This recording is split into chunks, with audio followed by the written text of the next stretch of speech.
우리는 자식들을 위해 정말 많은 것을 해왔죠. 아침부터 밤늦게까지 일하면서 밥 먹이고 옷 입히고 공부시키고 어떻게든 더 좋은 걸 쥐어주려고 애쓰면서 살아왔습니다. 그렇게 긴 세월을 보냈는데 어느 날 문득 이런 생각이 듭니다. 내가 떠나고 나면 우리 아이들에게 뭐가 남을까? 예전엔 부모가 자식에게 재산이라도 물려줘야 제대로 부모 역할을 했다고 생각했습니다. 그래서 병원 갈 돈도 아끼고 생활비도 줄여가며 적금을 부어둔 분들도 많았습니다. 하지만 세상이 바뀌었죠. 이제 자식들은 부모가 남긴 재산보다는 부모가 마지막까지 보여준 태도와 모습을 더 오래 기억합니다. 재산 문제로 형제끼리 얼굴을 붉히거나 부모가 갑자기 떠난 후 복잡한 서류 처리와 집 정리 때문에 혼란스러워하는 경우도 많습니다. 부모가 남겼다고 생각한 게 결국 자식에겐 남겨진 짐처럼 느껴지기도 합니다. 그래서 정말 중요한 건 무엇을 남기느냐가 아니라 부모가 어떻게 떠나는지입니다. 언젠가 올 그날을 조금이라도 미리 준비해서 자식들이 어쩔 수 없이 대신 결정해야 하는 일들을 최대한 줄여주는 겁니다. 감정과 책임 사이에서 자식이 힘들지 않도록 마지막 순간까지 깔끔하고 단정하게 떠나는 것. 자식들은 물려받은 재산보다 부모의 마지막 모습을 훨씬 더 깊이 기억합니다. 미안한 마음을 남기기보다는 미리 준비하고 막연한 사랑 대신 명확한 정리를 해주는 부모. 이런 부모야말로 진정한 마지막 배려를 실천하는 사람입니다. 부모는 나이가 들어서도 늘 자식 걱정이 앞섭니다. 몸이 조금 아파도 형편이 어려워도 나는 괜찮다라는 말을 습관처럼 하곤 하죠. 하지만 자식의 입장에서 그 말이 항상 편하진 않습니다. 괜찮다고 하면서 얼굴빛은 어두운 부모를 볼 때마다 자식은 오히려 더 걱정이 됩니다. 말하지 않는 사이에 무슨 큰 문제가 생긴 건 아닐까 하는 불안감도 듭니다. 부모는 자식에게 부담을 주기 싫어 말을 아끼지만 그 침묵과 강한 척하는 모습이 자식에게는 오히려 보이지 않는 짐이 될 수 있습니다. 또 한 가지, 나이가 들면 작은 결정 하나까지도 자식에게 의지하게 되는 일이 많아집니다. 병원 예약부터 은행 업무, 간단한 휴대폰 설정까지 이런 일들이 하나씩 자식의 일정에 끼어듭니다. 물론 부탁 자체가 잘못된 것은 아닙니다. 하지만 그 빈도가 늘어나고 감사보다는 당연하다는 태도가 쌓이면 자식들은 점점 지치게 됩니다. 실제로 있었던 이야기를 하나 해볼게요. 어느 집에 혼자 사는 어머니가 건강이 안 좋아지면서 아들이 자주 집에 들러 돌봐드렸다고 합니다. 처음에는 자식의 입장에서 당연한 일이라 생각했지만 점점 잦아지는 호출에 직장 생활마저 흔들리게 됐죠. 그러다 결국 어느 날 아들이 울면서 어머니에게 말했습니다. 엄마, 제가 사랑해서 하는 일이지만 이젠 너무 버거워요. 어머니는 그 말을 듣고 큰 충격을 받았다고 해요. 자식이 그렇게까지 힘들어하는 줄은 몰랐던 거죠. 늙은 부모가 자식에게 지우는 짐은 겉으로 잘 드러나지도 않고 직접 말하기도 애매한 것들이라 더 어렵습니다. 그래서 부모는 더 조심해야 합니다. 배려란 때로는 도와달라는 말을 한 번 덜 하는 것에서부터 시작될 수 있으니까요. 이런 이야기가 있었습니다. 서울에서 혼자 지내는 70대 어머니가 있었어요. 아들은 결혼 후 분당에 살았는데 거리가 왕복 2시간 넘게 걸렸죠. 처음에는 아들이 출퇴근길에 잠깐 들러주는 것만으로도 어머니는 행복해했습니다. 그런데 시간이 지나면서 어머니의 요구가 점점 많아졌어요. 밥은 제대로 먹었니? 날씨가 쌀쌀한데 옷을 왜 그렇게 얇게 입었어? 손주는 학원에 보내야 하지 않겠니? 하는 말들이 늘어나기 시작했습니다. 어머니 입장에선 그저 걱정이었지만 아들에게는 점점 부담스럽게 다가왔죠. 처음엔 아들도 웃으면서 넘겼습니다. 하지만 주말마다 오라는 연락이 끊이지 않고 퇴근 후 늦은 밤에도 전화벨이 자주 울리면서 아들은 점점 마음이 지쳐갔습니다. 결국 어느 날 아내가 조심스럽게 이야기를 꺼냈죠. 당신 어머니 마음 이해하는데 우리 삶도 조금만 지켜주시면 안 될까? 그 말을 듣는 순간 아들은 정말 마음이 복잡해졌습니다. 어머니의 외로움을 알기에 쉽게 뿌리칠 수는 없었지만 자신의 삶도 흔들리고 있음을 느끼고 있었던 거죠. 며칠 후 아들은 어렵게 어머니에게 말을 꺼냈습니다. 엄마 너무 많이 기대지 마세요. 가끔은 엄마의 사랑이 저한테는 부담으로 느껴질 때도 있어요. 어머니는 잠시 말을 잇지 못하더니 한참 후에 이렇게 대답했습니다. 나는 그냥 내가 내 옆에 있는 것만으로도 든든해서 그랬다. 그 마음이 나쁜 것은 아닙니다. 부모의 걱정은 당연한 것이니까요. 하지만 걱정이 지나치면 간섭이 되고 그 간섭이 자식에게 부담이 될 수 있습니다. 자식에게 부모가 해줄 수 있는 진짜 배려는 모든 걸 챙겨주는 게 아니라 조금 떨어져서 스스로 지켜봐주는 여유를 갖는 것인지도 모릅니다. 부모님들은 종종 이런 말씀을 하십니다. 내가 살아있을 때 너희에게 뭔가라도 더 해주고 싶다. 물론 그 말 안에는 깊은 사랑과 책임감이 들어있죠. 하지만 때로는 그 마음이 지나친 걱정과 집착으로 이어질 수도 있습니다. 부모님은 나이가 들수록 자식에게 뭔가를 더 해주려고 애쓰게 됩니다. 돈이 조금이라도 생기면 자식들에게 보내주고 먼저 나서서 부족한 건 없는지 확인하고 아무 문제 없는 상황에서도 손을 내밀어 도와주려 하죠. 하지만 자식들의 입장에선 그런 부모님의 행동이 때로는 오히려 부담스럽게 느껴질 때가 있습니다. 어떤 딸은 이런 이야기를 했습니다. 결혼하기 전엔 부모님이 뭔가를 챙겨주시는 게 당연히 고마웠어요. 그런데 결혼한 후로는 그 고마움이 점점 감시처럼 느껴질 때도 있어요. 엄마가 돈을 준다고 하면 안 받으면 서운해하시고 받으면 왠지 죄책감이 들어요. 그냥 조금 떨어져서 지켜봐 주시면 좋겠어요. 정말 자식들에게 필요한 건 부모님이 늘 옆에서 모든 걸 챙겨주고 돌봐주는 게 아니라 때론 조금 거리를 두고 스스로의 삶을 존중해주는 여백일지도 모릅니다. 잘못한 걸 지적하기보다는 그 선택을 믿어주고 걱정스러워도 조금 기다려주는 것, 그렇게 믿고 기다려주는 부모의 태도가 결국 자식 인생에서 가장 든든한 버팀목이 됩니다. 노년의 자식들에게 줄 수 있는 가장 귀한 배려는 뭔가를 계속해서 주는 게 아니라 조금씩 놓아주는 것입니다. 그리고 그 놓아주는 마음속에서 자식들은 부모를 짐이 아니라 고마운 존재 자체로 바라보게 됩니다. 경기도 시흥에 살고 계시는 70대 아버지 이야기입니다. 이분은 평생 시내버스 운전을 하면서 두 아들을 키워냈죠. 항상 본인은 뒷전이고 자식들을 위해서라면 뭐든지 희생하며 사셨던 분이었습니다. 둘째 아들이 결혼하고 따로 살게 되자 아버지는 의식적으로 연락을 자제했다고 합니다. 마음 같아서는 매일같이 전화를 하고 싶었지만 일부러 참는 날도 많았다고 해요. 아버지께서는 이렇게 말씀하셨죠. 아들이 잘 살고 있는지 궁금해서 미칠 지경이었지만 자식 삶에 부모가 너무 자주 발자국을 남기면 안 되겠더라. 그러던 어느 날 작은 아들이 먼저 아버지를 찾아왔습니다. 아버지, 요즘 왜 이렇게 연락이 없으세요? 전에는 자주 전화하셨잖아요. 아버지는 그 말에 조용히 웃으며 답했습니다. 내가 바쁘게 살고 있다는 걸 내가 아니까. 부모는 말이다. 괜히 자식 인생에 흔적을 많이 남기면 안 되겠더라. 그 말을 들은 아들은 한동안 아무 말도 할 수 없었다고 합니다. 평생 처음 들어보는 말이었고 그 순간 마음 깊숙이 큰 울림을 느꼈던 거죠. 그 이후로 아들은 아버지가 나를 믿고 지켜봐주고 계신다는 묘한 든든함을 느끼게 되었다고 합니다. 사실 누군가는 부모의 침묵을 무관심이라고 생각할지도 모릅니다. 하지만 이렇게 스스로 한 발짝 물러서며 지켜봐주는 침묵은 자식에게 더 큰 신뢰와 믿음으로 다가옵니다. 걱정이 없어서 조용한 게 아니라 자식을 믿기 때문에 묵묵히 지켜봐주는 것이죠. 그런 부모님의 모습이야말로 어떤 말보다도 깊고 오래 남는 기억이 됩니다. 한 걸음 물러서 있는 부모는 자신의 외로움을 감추고 조용히 자식을 응원합니다.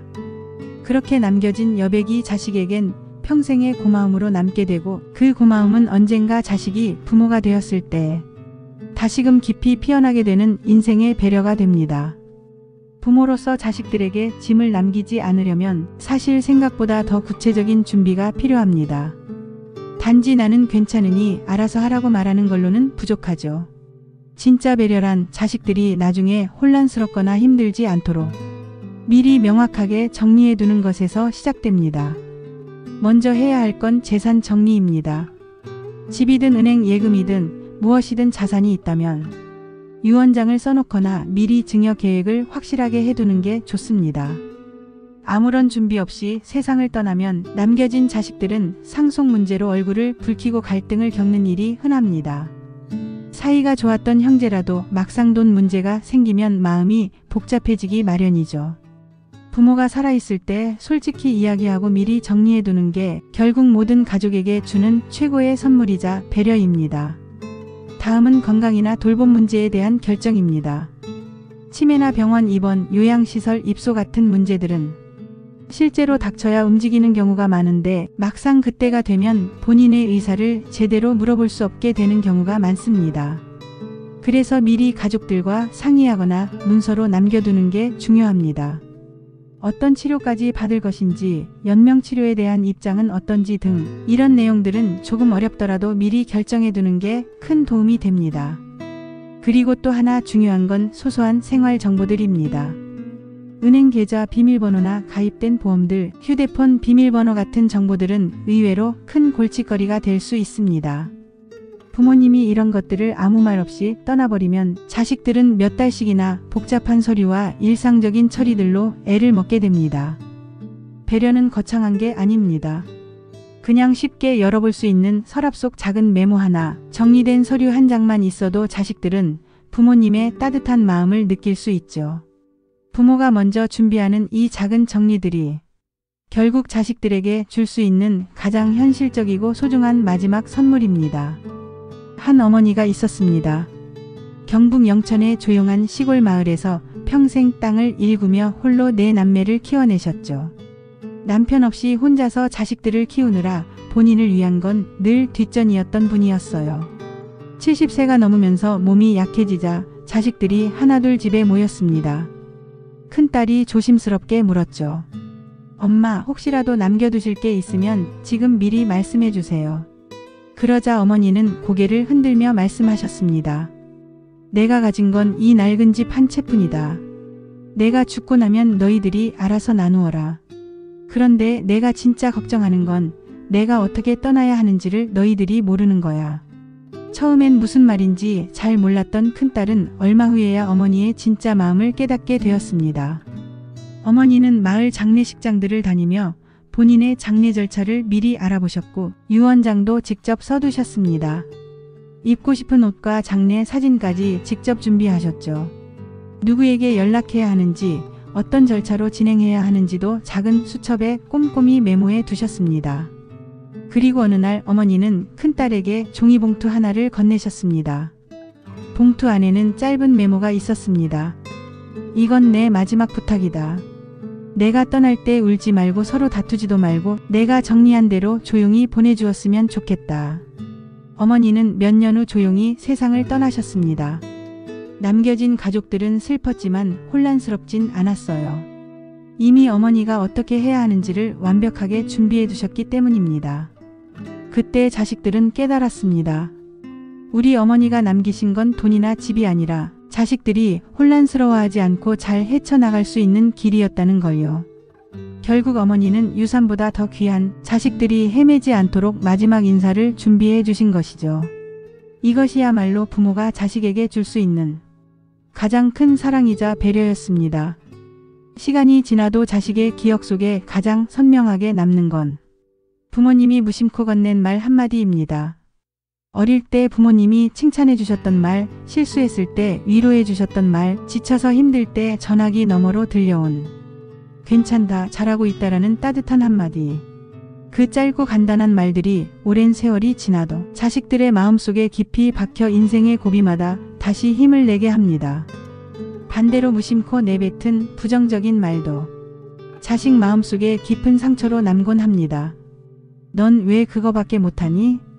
너 같은 자식 둔 내가 불쌍하다 같은 말은 설령 부모의 진심이 아니었더라도 자식들은 쉽게 잊지 못하죠. 그래서 부모는 나이가 들수록 말을 더 조심하는 게 아니라 말에 더 많은 마음과 진심을 담아야 합니다. 어떤 사람이 이런 말을 했어요. 부모가 자식에게 남길 수 있는 최고의 유산은 존중과 믿음이 담긴 말 한마디다. 실제로 어떤 아들이 이런 이야기를 했습니다. 돌아가시기 전에 아버지가 저한테 한 번 이렇게 말씀해 주셨어요. 넌 참 잘하고 있어. 나는 내가 늘 자랑스럽다. 그 말이 아버지가 떠난 뒤에도 힘들 때마다 저를 붙잡아주는 힘이 되었습니다. 그 짧은 한마디가 제 인생의 든든한 버팀목이 됐어요. 부모가 자식에게 물려줄 수 있는 감정 유산이란 결코 특별한 게 아닙니다. 그저 자식이 부모님은 나를 믿고 이해하셨다고 느낄 수 있도록 진심 어린 말 한마디를 건네주는 것이죠. 그런 말 한마디가 자식이 인생을 살아가는 동안 어떤 값비싼 재산보다 훨씬 더 큰 위로와 힘이 됩니다. 부모님이 떠나고 난 뒤 자식들 마음에 가장 깊이 남는 장면은 무엇일까요? 함께 즐겁게 웃었던 기억이나 식탁에 둘러앉아 식사했던 모습도 좋지만 의외로 가장 오랫동안 기억에 남는 건 자식의 삶에서 조용히 물러나 있던 부모의 뒷모습입니다. 누군가는 이렇게 말했습니다. 우리 어머니는 돌아가실 때 특별한 말을 남기지 않으셨어요. 그런데 이상하게도 어머니가 내 삶을 방해하지 않으려고 애쓰시던 그 모습이 지금까지도 가장 고맙게 느껴져요. 이 이야기는 특별한 일이 없는 평범한 일상이 사실은 얼마나 큰 배려였는지 보여줍니다. 자식들은 완벽한 부모를 기억하지 않습니다. 뭔가를 많이 해준 사람보다는 자신의 삶을 존중하고 조용히 응원하며 지켜봐준 부모를 훨씬 더 오래 마음에 품습니다. 또 다른 자식은 이런 말을 했습니다. 아버지가 떠나신 뒤에야 깨달았어요. 아버지는 내 인생에 간섭하지 않으셨고 그게 내가 더 자유롭고 편하게 살 수 있는 원동력이 되었어요. 이처럼 부모의 물러남은 때로는 존재하는 것보다 더 강력한 힘을 자식에게 남겨줍니다. 나이가 들수록 부모가 자식에게 줄 수 있는 가장 큰 선물은 더 많이 주고 챙기는 게 아니라 오히려 한 발짝 뒤로 물러날 수 있는 용기입니다. 잔소리 대신 조용한 응원의 침묵, 간섭 대신 믿음과 신뢰의 여백, 이런 뒷모습이 자식의 마음에 깊이 새겨져 평생을 살아가는 동안 든든한 힘이 되어줍니다. 그리고 언젠가 자식들이 부모가 되었을 때 그들도 자연스레 부모님의 그 뒷모습을 따라 걷게 될 겁니다. 우리는 살아오면서 자식들에게 참 많은 것을 주었습니다. 몸이 부서지도록 일했고 때로는 내 욕심까지 포기하면서 자식을 위해 모든 걸 아끼지 않았죠. 그 마음은 지금도 변함없지만 이제는 그 마음을 어떤 방식으로 남길지 생각해 봐야 할 때입니다. 나이가 들수록 몸뿐만 아니라 마음도 약해집니다. 그래서 자식들에게 더 많이 기대고 싶고 더 챙겨주고 싶고 더 가까이 두고 싶어지는 게 사실입니다. 하지만 그렇게 가까이 두려는 마음이 자식들에게 오히려 부담과 무게로 남을 수도 있습니다. 자식들이 가장 힘들어하는 순간은 부모님이 떠난 직후입니다. 슬픔은 시간이 지나면 옅어지지만 정리되지 않은 감정, 물건, 그리고 막막한 책임들은 오랫동안 자식들의 삶을 무겁게 합니다. 그래서 우리는 지금부터 조금씩 정리를 해야 합니다. 간단한 메모 한 장, 정리된 통장 하나, 그리고 나는 괜찮아라는 말 대신 난 미리 준비해놨어라고 말할 수 있어야 합니다. 사실 남겨주는 것보다 남기지 않는 것이 더 어렵습니다. 하지만 그 어려운 선택이 자식들에게 가장 큰 안도감을 줍니다. 언젠가 마지막 날이 왔을 때 자식들이 이렇게 말할 수 있다면 좋겠습니다. 우리 엄마, 우리 아버지. 나에게 짐을 남기지 않고 가셔서 정말 고맙다. 이 짧은 말 한마디가 부모로서 살아온 우리 삶의 가장 값진 결실이 될 수 있을 겁니다. 지금 우리에게 필요한 건 후회 없는 마무리를 위한 작고 분명한 준비 하나입니다. 이 준비가 자식에게 줄 수 있는 가장 진심 어린 마지막 사랑이고 우리 스스로에게 주는 마지막 존엄일 것입니다.